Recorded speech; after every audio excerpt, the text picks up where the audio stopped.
नमस्कार साथियों। चलिए आज आज हम इस नए वीडियो की शुरुआत करते हैं।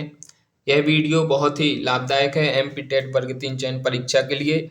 और वीडियो को शुरू से लेकर अंत तक जरूर देखें, क्योंकि इस वीडियो से 2 से 3 नंबर का जरूर फंसेगा और यह बहुत ही महत्वपूर्ण है। आज हम पर्यावरण का प्रैक्टिस सेट 2 को हल करेंगे।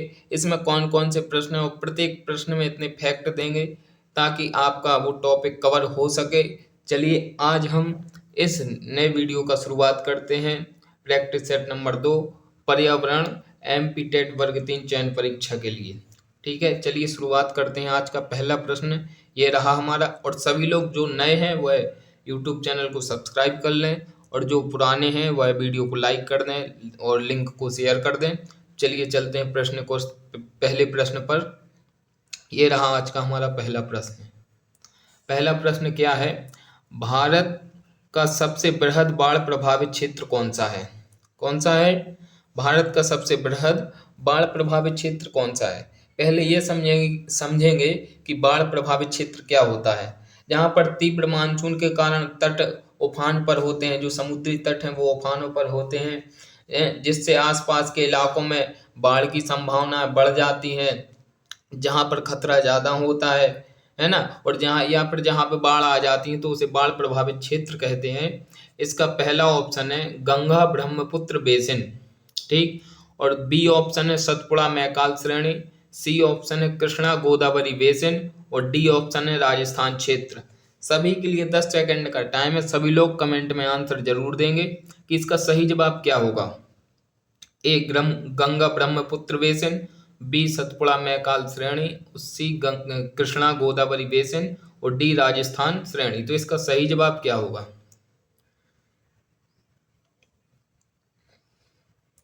गंगा ब्रह्मपुत्र बेसिन है जो यह असम, पश्चिम बंगाल और बिहार, उत्तर प्रदेश आदि राज्यों में शामिल होता है। ये कौन सा? गंगा ब्रह्मपुत्र बेसिन है ना।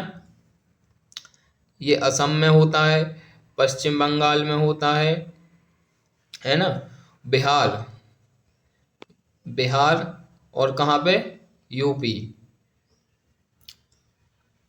इन राज्य में शामिल होता है। इसका सही जवाब क्या होगा? सभी लोग कमेंट में आंसर देंगे। तो हमारे प्रश्न नंबर पहला का सही जवाब है option A Ganga Brahmaputra basin. यहाँ पर सर्वाधिक बाढ़ प्रभावित क्षेत्र है यह। कौन सा? गंगा ब्रह्मपुत्र बेसिन सर्वाधिक बाढ़ प्रभावित क्षेत्र है। यहाँ पर लगभग 60%, कितना? 60% बाढ़ प्रभावित रहता है ये। ठीक। चलिए अगले प्रश्न पर चलते हैं। ये रहा आज का हमारा दूसरा प्रश्न। क्या है दूसरा प्रश्न? डॉट डॉट क्या है? DART क्या है? इसका पहला ऑप्शन है भूकंप चेतावनी हेतु एक तकनीक, भूस्खलन चेतावनी हेतु एक तकनीक, या सुनामी चेतावनी हेतु एक तकनीक, या चक्रवात चेतावनी हेतु एक तकनीक। तो क्या है डार्ट? सभी लोग कमेंट में जवाब दें कि इसका सही जवाब क्या होगा।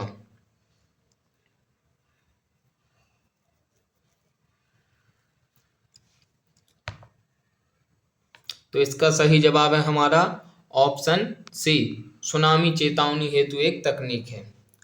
ठीक। चलिए अगले प्रश्न पर चलते हैं। आज का हमारा तीसरा प्रश्न ये रहा। क्या है तीसरा प्रश्न? राष्ट्रीय आपदा प्रबंधन योजना आधारित है, किस पर आधारित है? राष्ट्रीय आपदा प्रबंधन योजना।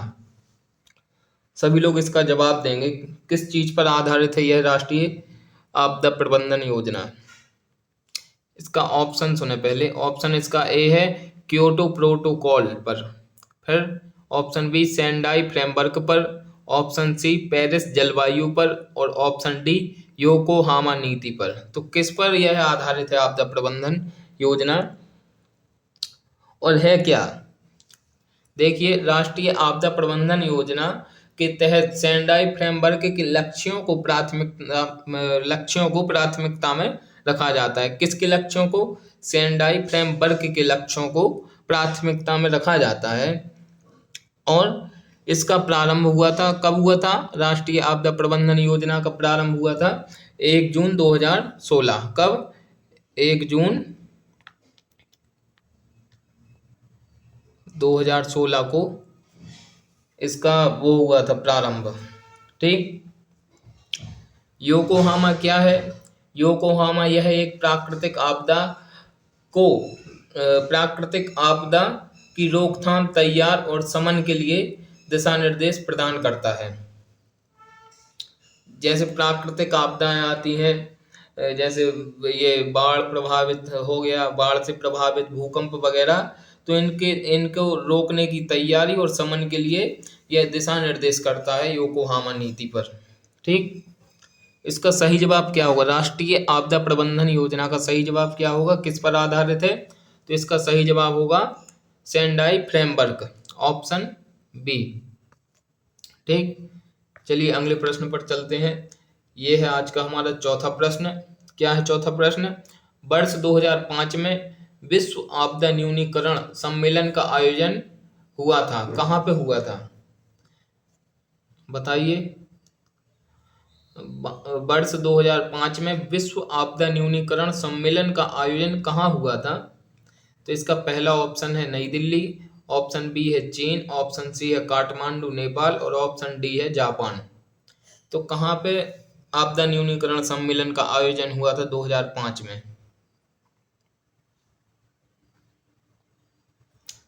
तो इसका भी सही जवाब होगा ऑप्शन डी, जापान में। ठीक है। अगले प्रश्न पर चलते हैं। ये रहा आज का हमारा पांचवा प्रश्न। देखिए क्या कहता है पांचवा प्रश्न। अंतर्राष्ट्रीय आपदा निवारण दिवस कब मनाया जाता है? अंतर्राष्ट्रीय आपदा निवारण दिवस कब मनाया जाता है? ऑप्शन ए है 23 नवंबर, ऑप्शन बी है 13 अक्टूबर, ऑप्शन सी है 13 दिसंबर, ऑप्शन डी है 13 सितंबर। तो किस दिन अंतर्राष्ट्रीय आपदा निवारण दिवस मनाया जाता है? सभी लोग कमेंट में जवाब देंगे कि इसका सही जवाब क्या होगा।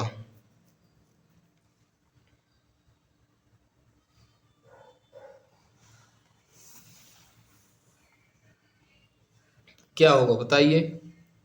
देखो 23 नवंबर है तो विश्व दयालुता दिवस के रूप में मनाया जाता है। 23 दिसंबर को कौन सा?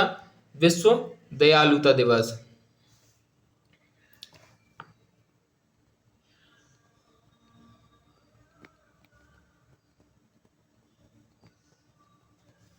तेईस नवंबर को मनाया जाता है, विश्व दयालुता दिवस मनाया जाता है। ठीक है। और 13 अक्टूबर प्राकृतिक और मानव निर्मित आपदाओं के जोखिम को कम करने के बारे में जागरूकता बढ़ाने के लिए मनाया जाता है 13 अक्टूबर को। इसका सही जवाब क्या होगा? इसका सही जवाब होगा ऑप्शन बी, 13 अक्टूबर। अंतर्राष्ट्रीय आपदा निवारण दिवस 13 अक्टूबर को मनाया जाता है। चलिए अगले प्रश्न पर चलते हैं। ये रहा आज का हमारा छठवां प्रश्न। सभी लोग कमेंट में आंसर जरूर देंगे। क्या है हमारा छठवां प्रश्न? भारत में भोपाल गैस त्रासदी किस वर्ष हुई थी? भोपाल में जो गैस कांड हुआ था वह कौन से वर्ष में हुआ था? तो इसका ऑप्शन ए है 1984, option B 1986, option C 1990, option D 1988। तो किस वर्ष भोपाल गैस त्रासदी का भोपाल गैस कांड हुआ था? कौन से वर्ष में हुआ था?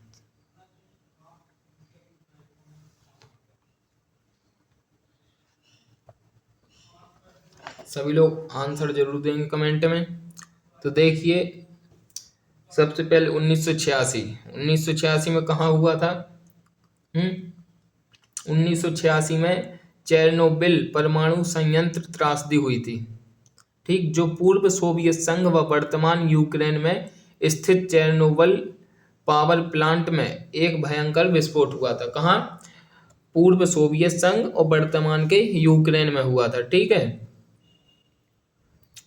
और का नाम से 1984 में क्या हुआ था? तो 2 और 3 दिसंबर। कब? 2-3 दिसंबर। ठीक। 2-3 दिसंबर 1984 को मध्य रात्रि में भोपाल रेलवे स्टेशन के पास समीप यह घटना हुई थी। कौन सी? भोपाल गैस त्रासदी वाली घटना 2-3 दिसंबर 1984 को हुई थी। यह मध्य प्रदेश की सबसे बड़ी औद्योगिक दुर्घटना थी। कौन सी औद्योगिक दुर्घटना मानी गई? यूनियन कार्बाइड फैक्ट्री में मिथाइल आइसोसाइनाइड नामक गैस के रिसाव के कारण हुई हुई थी। कौन सी गैस थी? मिथाइल आइसोसाइनाइड गैस के कारण हुई, जिसमें इस समय तत्कालीन मुख्यमंत्री कौन थे? अर्जुन सिंह थे। ठीक, तो इसका सही जवाब क्या होगा? भारत में भोपाल गैस त्रासदी किस वर्ष हुई थी? तो 1984, ऑप्शन ए। चलिए अगले प्रश्न पर, आज का 7वां प्रश्न क्या है? राष्ट्रीय आपदा प्रबंधन अधिनियम और संस्थान स्थित है। राष्ट्रीय आपदा प्रबंधन संस्थान स्थित है, कहाँ पर स्थित है? तो इसका ऑप्शन ए है Mumbai, option B New Delhi, option C Dehradun, option D Dharamshala. तो कहाँ पर स्थित है ये राष्ट्रीय आपदा प्रबंधन स्थित है संस्थान? पहले इसका कार्य क्या होता है राष्ट्रीय आपदा प्रबंधन संस्थान का? तो इसका कार्य होता है आपदा ग्रसित क्षेत्रों में नीतियां बनाने, आपदा रोकने तथा अनुसंधान आदि की प्रमुख जिम्मेदारियों का निर्वहन करना। नीतियां बनाने का काम होता है यहाँ पे, है ना, और का नाम से आपदा को रोकने और आपदा से बचाव के उपायों का वो होता है, अनुसंधान आदि की प्रमुख जिम्मेदारियां होती हैं। तो यह कहाँ पे स्थित है? राष्ट्रीय आपदा प्रबंधन संस्थान। तो इसका सही जवाब होगा ऑप्शन बी नई दिल्ली। कहाँ पर? नई दिल्ली में। चलिए आज का 8वां प्रश्न ये है, मरुस्थलीकरण को रोकने हेतु राष्ट्रीय कार्य योजना का प्रारंभ कब किया गया? मरुस्थलीकरण को रोकने हेतु राष्ट्रीय कार्य योजना का प्रारंभ कब किया गया? तो इसका सही जवाब क्या होगा? वर्ष 1995, वर्ष 1998, वर्ष 1999, वर्ष 2001। कब किया गया था मरुस्थलीकरण को रोकने हेतु राष्ट्रीय कार्य योजना का प्रारंभ?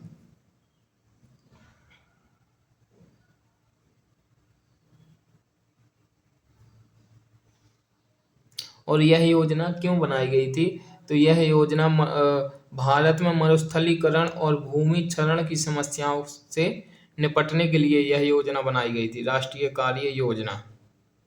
इसका सही जवाब क्या होगा? तो इसका सही जवाब होगा ऑप्शन डी।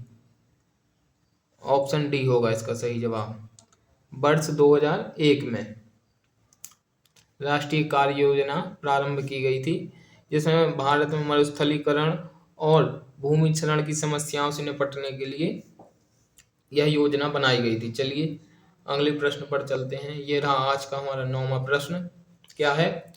हुदहुद चक्रवात से भारत का निम्नलिखित में से कौन सा तटीय क्षेत्र प्रभावित है? कौन? हुदहुद चक्रवात। तो इसमें भारत का कौन सा तटीय क्षेत्र प्रभावित है?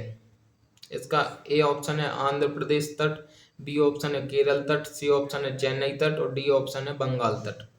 तो कौन सा तट इस चक्रवात से प्रभावित है? सभी लोग कमेंट में जवाब देंगे क्या है।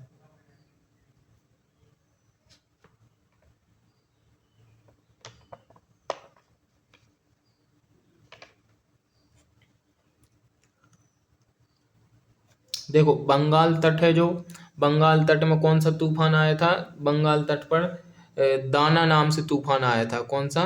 दाना। कब आया था ये? 2024 में। ठीक है। और यह चेन्नई तट है, जो यहाँ पर कौन सा? फेंगल तूफान आया था 30 नवंबर 2024। इस तट से फेंगल तूफान टकराया था इस तट से। ठीक, कब टकराया था? 2024 में ये भी। ठीक है।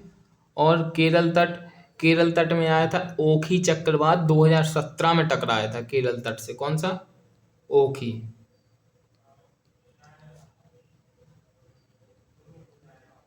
ओखी चक्रवात कब टकराया था? 2017 में। ठीक। और आंध्र प्रदेश तट यहाँ पर 12 अक्टूबर 2014 को कौन सा तूफान? हुदहुद चक्रवात तूफान टकराया था। इससे लगभग 124 लोगों की मौत भी हुई थी आंध्र प्रदेश में। यहाँ पे कौन सा आया था? हुदहुद चक्रवात आया था आंध्र प्रदेश तट पर, जिसमें 124 लोगों की मौत भी हुई थी।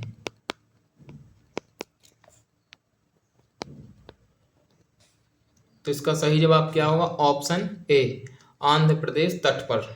ठीक, चलिए अगले प्रश्न पर चलते हैं। ये रहा आज का हमारा 10वां प्रश्न। क्या है? भारतीय सेना व वायु सेना द्वारा ऑपरेशन गंगा प्रहार तथा ऑपरेशन सूर्य होप किस बाढ़ग्रस्त राज्य के लिए चलाया गया था? तो कौन से बाढ़ग्रस्त राज्य के लिए ऑपरेशन गंगा प्रहार और ऑपरेशन सूर्य होप को चलाया गया? सभी लोग इसका कमेंट में जवाब देंगे कौन सा ऑप्शन सही है। देखो, केरल में चलाया गया था ऑपरेशन अमृत। कौन सा? अमृत। ये कहाँ चलाया था? केरल में। ठीक, जो एंटीबायोटिक दवाओं के दुरुपयोग को रोकना था। इस ऑपरेशन के द्वारा एंटीबायोटिक दवाओं के दुरुपयोग को रोकने के लिए यह ऑपरेशन चलाया गया था। जम्मू कश्मीर में 1990 में ऑपरेशन रक्षक चलाया था। कौन सा? ऑपरेशन रक्षक, जम्मू कश्मीर में। कब? 1990 में। ठीक, और उत्तराखंड में 2013 की बाढ़ के दौरान चलाया गया, जिसका उद्देश्य बाढ़ से प्रभावित लोगों को सुरक्षित स्थानों पर पहुंचाना। तो कौन सा ऑपरेशन था? तो वह ऑपरेशन था ऑपरेशन गंगा प्रहार और ऑपरेशन सूर्य होप। यह ऑप्शन चलाए गए थे उत्तराखंड में। ठीक, तो इसका सही जवाब क्या होगा? Option C, Uttarakhand. ठीक, चलिए अगले प्रश्न पर चलते हैं। ये रहा आज का हमारा 11वां प्रश्न। क्या है? भारत में विश्व की सबसे आधुनिक सुनामी चेतावनी प्रणाली कब प्रारंभ की गई थी? भारत में विश्व की सबसे आधुनिक, भारत की नहीं, विश्व की सबसे आधुनिक सुनामी चेतावनी प्रणाली कब आरंभ की गई थी? तो इसका ऑप्शन ए है वर्ष 2008 में, ऑप्शन बी है वर्ष 2007 में, ऑप्शन सी है वर्ष 2009 में, ऑप्शन डी है वर्ष 2006 में। तो इसका सही जवाब क्या होगा? सभी लोग कमेंट में जवाब देंगे कि इसका सही जवाब क्या होगा। और जो लोग नए हैं वह चैनल को सब्सक्राइब कर लें, वीडियो को लाइक कर दें। क्या होगा इसका सही जवाब? भारत में विश्व की सबसे आधुनिक सुनामी चेतावनी प्रणाली कब आरंभ की गई?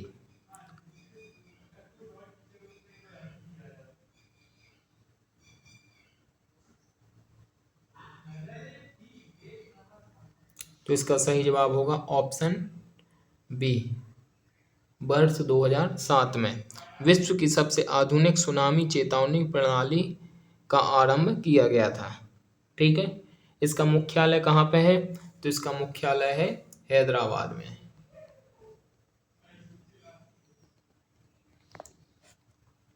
ठीक, स्थापना कब हुई थी? 15 अक्टूबर 2007।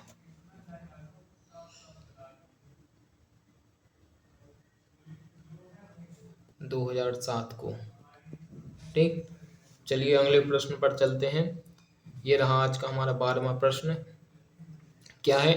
राष्ट्रीय संकट प्रबंधन कमेटी का अध्यक्ष कौन होता है? राष्ट्रीय संकट प्रबंधन कमेटी का अध्यक्ष कौन होता है? तो इसका सही जवाब क्या होगा? ऑप्शन ए है प्रधानमंत्री, ऑप्शन बी आपदा प्रबंधन मंत्री, ऑप्शन सी कैबिनेट सचिव, ऑप्शन डी केंद्रीय गृह मंत्री। तो इन चारों में से कौन सा राष्ट्रीय संकट प्रबंधन कमेटी का अध्यक्ष होता है? इसका सही जवाब क्या होगा? और यह कमेटी क्यों बनाई गई थी?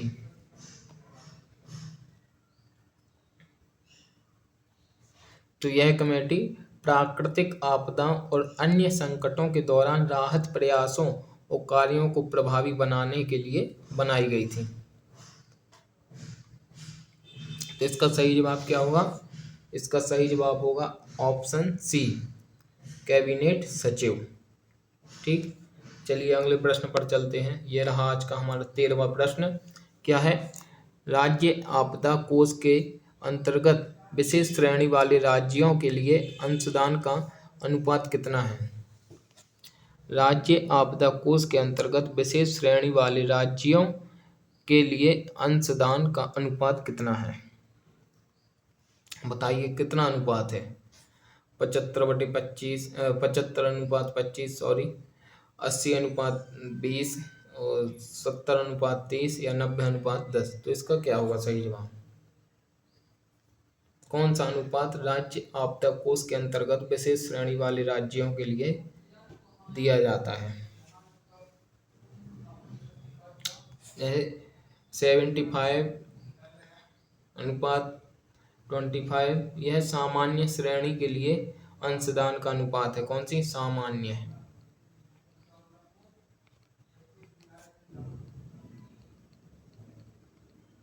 ये सामान्य श्रेणी के लिए है ना। 90/10 यह विशेष श्रेणी के लिए अंशदान का अनुपात है। कौन सी? विशेष।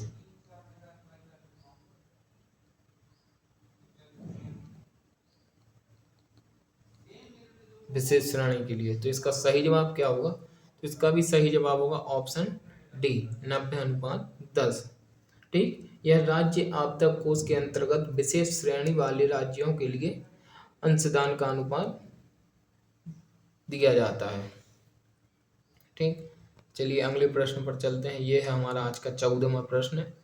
क्या है? राष्ट्रीय आपदा प्रबंधन प्राधिकरण किस वर्ष गठित किया गया था? राष्ट्रीय आपदा प्रबंधन प्राधिकरण किस वर्ष गठित किया गया था? तो इसका ऑप्शन ए है 27 सितंबर 2006, ऑप्शन बी है 25 जुलाई 2006, ऑप्शन सी है 27 अगस्त 2006, ऑप्शन डी है 28 सितंबर 2006।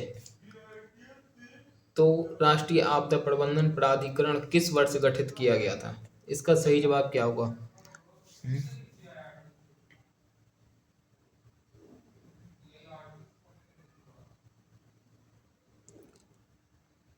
इसका गठन क्यों किया गया था?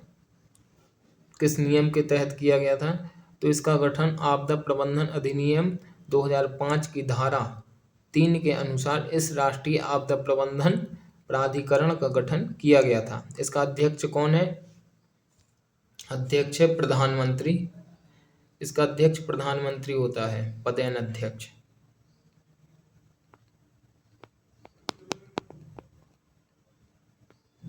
प्रधानमंत्री होता है। ठीक। इसमें सदस्य संख्या कितनी है? इसमें 9 सदस्य संख्या होती है। इसका कार्य क्या होता है? आपदा प्रबंधन का शीर्ष निकाय। ठीक। सही जवाब क्या होगा इसका? इसका सही जवाब होगा 27 सितंबर 2006। ठीक। 27 सितंबर 2006 को राष्ट्रीय आपदा प्रबंधन प्राधिकरण गठित किया गया था। ठीक। चलिए अगले प्रश्न पर चलते हैं। ये रहा आज का हमारा 15वां प्रश्न। क्या है? तेल रिसाव संबंधी आपदा के नियंत्रण की नोडल एजेंसी का नाम क्या नाम है? नोडल एजेंसी का नाम क्या है?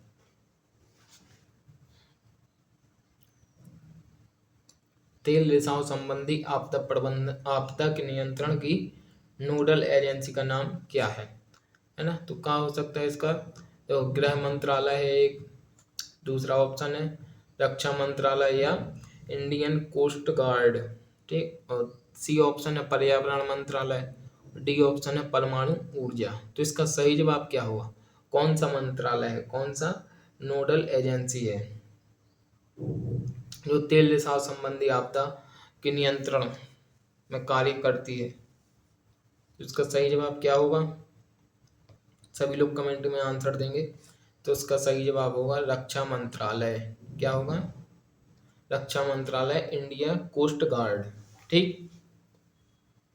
चलिए कुछ एजेंसियां हैं जैसे और उनके गृह मंत्रालय या विभाग हैं। ठीक।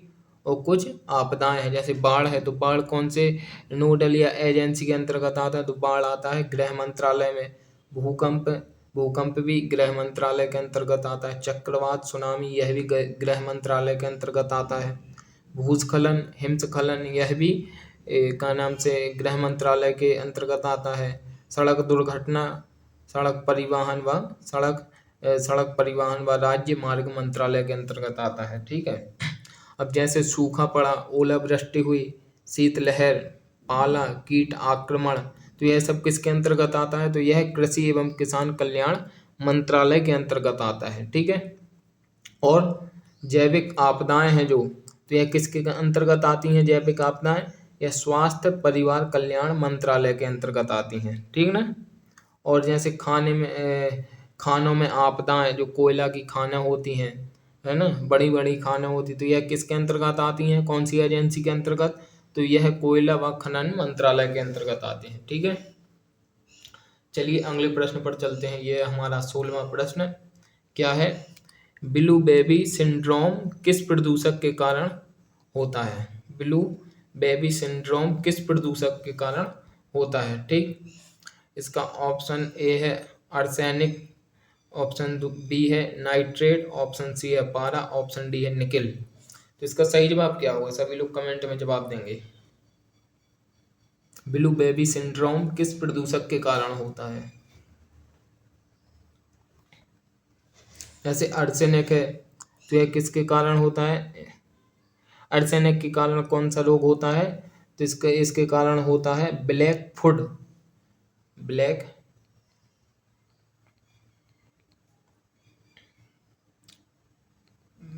फुट रोग होता है। ठीक है। और जैसे नाइट्रेट है, नाइट्रेट के कारण कौन सा रोग होता है? Blue baby syndrome. ठीक।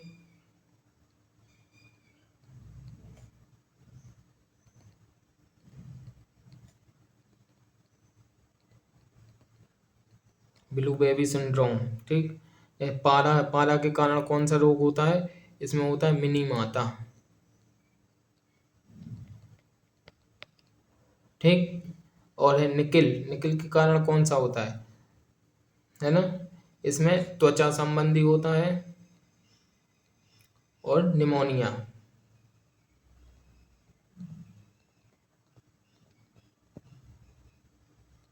ये रोग होते हैं, निकिल के हैं। तो इसका सही जवाब क्या होगा? इसका सही जवाब होगा ऑप्शन बी, नाइट्रेट। ठीक है। चलिए अगले प्रश्न पर चलते हैं। ये है हमारा आज का 17वां प्रश्न। क्या है? भारत को कितने भूकंपीय जोखिम अंचलों में विभाजित किया जाता है? कितने भूकंपीय जोखिम अंचलों में विभाजित किया जाता है भारत को? तो इसका सही जवाब क्या होगा?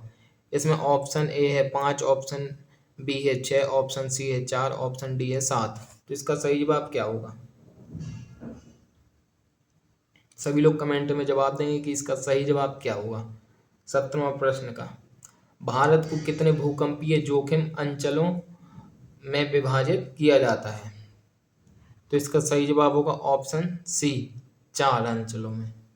कितना? 4 अंचलों में। कौन कौन से हैं? पहला है जोन, सेकंड, दूसरा है जोन 3 और तीसरा है जोन 4 और चौथा है जोन 5। इन 4 अंचलों में भारत को भूकंपीय जोखिम के आधार पर विभाजित किया जाता है।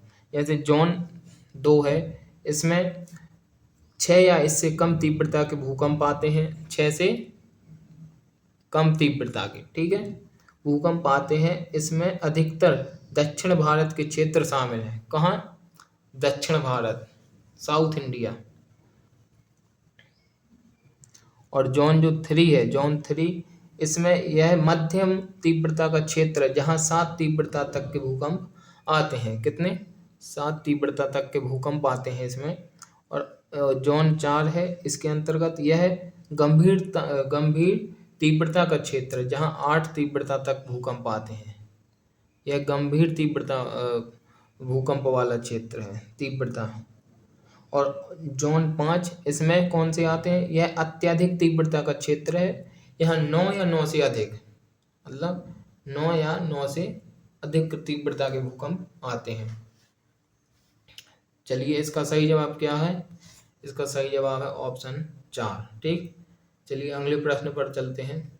ये आज का हमारा 18वां प्रश्न क्या है? भारत का सबसे अधिक बाढ़ग्रस्त राज्य कौन सा है? भारत का सबसे अधिक बाढ़ से ग्रस्त वाला राज्य कौन सा है, जहां सर्वाधिक बाढ़ आती है? कौन सा है? ए ऑप्शन है असम, बी है आंध्र प्रदेश, सी है बिहार, डी है उत्तर प्रदेश। तो इसका सही जवाब क्या होगा?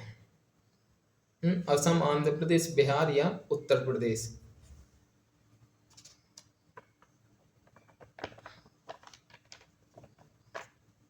क्या होगा इसका सही जवाब? जैसे असम है तो असम, ब्रह्मपुत्र नदी को असम का शोक कहा जाता है। असम का शोक किसे कहा जाता है? ब्रह्मपुत्र नदी को कहा जाता है।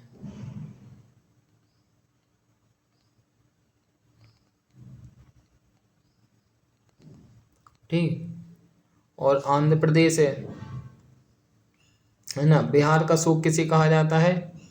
बिहार का शोक कहा जाता है कोसी नदी को। ठीक, और उत्तर प्रदेश का शोक किसे कहा जाता है? उत्तर प्रदेश का शोक कहा जाता है घाघरा नदी को। ठीक, घाघरा नदी को उत्तर प्रदेश का शोक कहा जाता है ना। अब इसमें दामोदर नदी को कहाँ का शोक कहा जाता है? तो दामोदर नदी को बंगाल का शोक कहा जाता है ना। अब फिर और एक क्वेश्चन भी बन सकता है कि गुजरात का शोक किस नदी को कहा जाता है? तो गुजरात का शोक नर्मदा नदी को कहा जाता है। ठीक है ना। अब उड़ीसा का शोक किस नदी को कहा जाता है? तो उड़ीसा का शोक किसको कहा जाता है? महानदी को उड़ीसा का शोक कहा जाता है ना। तो अपन को क्या है, भारत का सबसे अधिक बाढ़ ग्रस्त राज्य कौन सा है? तो इसका सही जवाब क्या होगा? सभी लोग कमेंट में देंगे आंसर। तो इसका सही जवाब होगा बिहार, है ना, ऑप्शन सी। भारत का सर्वाधिक सबसे अधिक बाढ़ग्रस्त वाला राज्य है बिहार। ठीक, चलिए अगले प्रश्न पर चलते हैं। इसमें कुछ बाढ़ देख लें कि कहाँ पे कौन सी बाढ़ आई, है ना। तो उत्तराखंड है, उसमें 16 जून 2013 को मंदाकिनी नदी में बाढ़ आई थी, है पता। और राहत कार्य हेतु वायुसेना द्वारा ऑपरेशन राहत चलाया गया। उत्तराखंड में कौन सा ऑपरेशन चला था? उत्तराखंड में ऑपरेशन राहत को चलाया गया था, जो 16 जून 2013 को मंदाकिनी नदी में बाढ़ आई थी। ठीक, अब जम्मू कश्मीर में यहाँ पर बादल फटने के कारण सितंबर 2014 में भीषण बाढ़ आई थी। ठीक है, और आपदा के दौरान वायुसेना द्वारा ऑपरेशन मेघ राहत और भारतीय वायुसेना द्वारा ऑपरेशन सहायता चलाया गया। कौन से दो ऑप्शन चलाए थे जम्मू कश्मीर में? पहला मेघ राहत और दूसरा सहायता ऑपरेशन। ठीक, अब मध्य प्रदेश है, तो मध्य प्रदेश में वर्ष 2021 में चंबल एवं सिंधु नदी में बाढ़ आई थी। कहाँ कहाँ? चंबल व सिंधु नदी में बाढ़ आई थी, है ना। अब बाढ़ बाढ़ रोकथाम हेतु उपाय कौन से सन में कौन सी कमेटी बनाई गई बाढ़ के रोकथाम के लिए? तो 1954 में राष्ट्रीय बाढ़ नियंत्रण कार्यक्रम चलाया गया। कब? 1954 में। और 1976 में राष्ट्रीय बाढ़ आयोग बनाया गया। कौन सा आयोग? राष्ट्रीय बाढ़ आयोग। और 1945 में केंद्रीय जल आयोग बनाया गया था। ठीक, ये सब इस क्वेश्चन से संबंधित, इस प्रश्न से संबंधित फैक्ट थे, महत्वपूर्ण। चलिए अगले प्रश्न पर चलते हैं। आज का हमारा सेकंड लास्ट प्रश्न है, क्या है? रिक्टर पैमाने का उपयोग होता है, किस चीज को नापने में होता है? सभी लोग कमेंट में जवाब देंगे। कौन सा ऑप्शन होगा? भूकंप की तीव्रता, समुद्र की गहराई, अंतरिक्ष यान का वेग या किसी भवन की ऊंचाई? रिक्टर पैमाने का उपयोग कहाँ किया जाता है? इसका सही जवाब क्या होगा? जैसे समुद्र की गहराई है तो इसमें यह किससे नापी जाती है? यह सोनार एवं फेदोमीटर से नापी जाती है। किससे? सोनार या फेदोमीटर।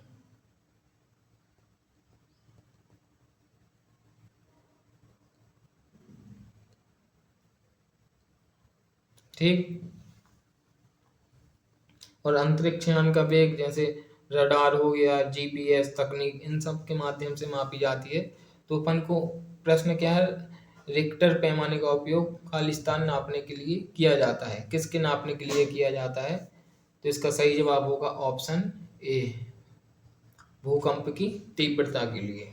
ठीक, चलिए आज का लास्ट क्वेश्चन क्या है? हमारा 20वां प्रश्न है, टाई तूफान नामक चक्रवात अधिक प्रभावित होता है निम्नलिखित में से कौन सा क्षेत्र है? हाँ, टाइफून नामक चक्रवात से, सॉरी, टाइफून नामक चक्रवात से अधिक प्रभावित होता है निम्नलिखित में से कौन सा क्षेत्र है? तो इनमें से कौन सा क्षेत्र है जो टाइफून नामक चक्रवात से प्रभावित होता है? ऑस्ट्रेलिया, चीन सागर, एशिया, अमेरिका। क्या होगा इसका सही जवाब? ऑस्ट्रेलिया। यह किससे प्रभावित है होता है? यह बिलीबिली स्थानीय चक्रवात है, जो बिलीबिली, ठीक, ये स्थानीय चक्रवात है। टाइफून नामक चक्रवात से अधिक प्रभावित होता है निम्नलिखित में से कौन सा क्षेत्र है? कौन सा क्षेत्र टाइफून नामक चक्रवात से प्रभावित होता है? तो इसका सही जवाब होगा हमारा ऑप्शन बी, चीन सागर। ठीक दोस्तों, इस प्रकार से हम सभी लोगों ने यह पर्यावरण का प्रैक्टिस सेट दो संपन्न किया। सभी लोग वीडियो को अधिक से अधिक शेयर कर दें और जो लोग नए हैं वह चैनल को सब्सक्राइब कर लें, क्योंकि इसी प्रकार की वीडियो हमारे MP वर्ग 3 के चयन परीक्षा तक यह लगातार आपके लिए आती रहेंगी। और यह बहुत ही महत्वपूर्ण वीडियो, इसमें से 2 से 3 नंबर का क्वेश्चन फंसना बहुत ही वो है। इसलिए सभी लोग वीडियो को शेयर करें, वीडियो को लाइक करें, जो नए हैं वो चैनल को सब्सक्राइब जरूर करें। ठीक, मिलते हैं अगले वीडियो में। तब तक के लिए सभी के लिए जय हिंद, जय भारत, धन्यवाद।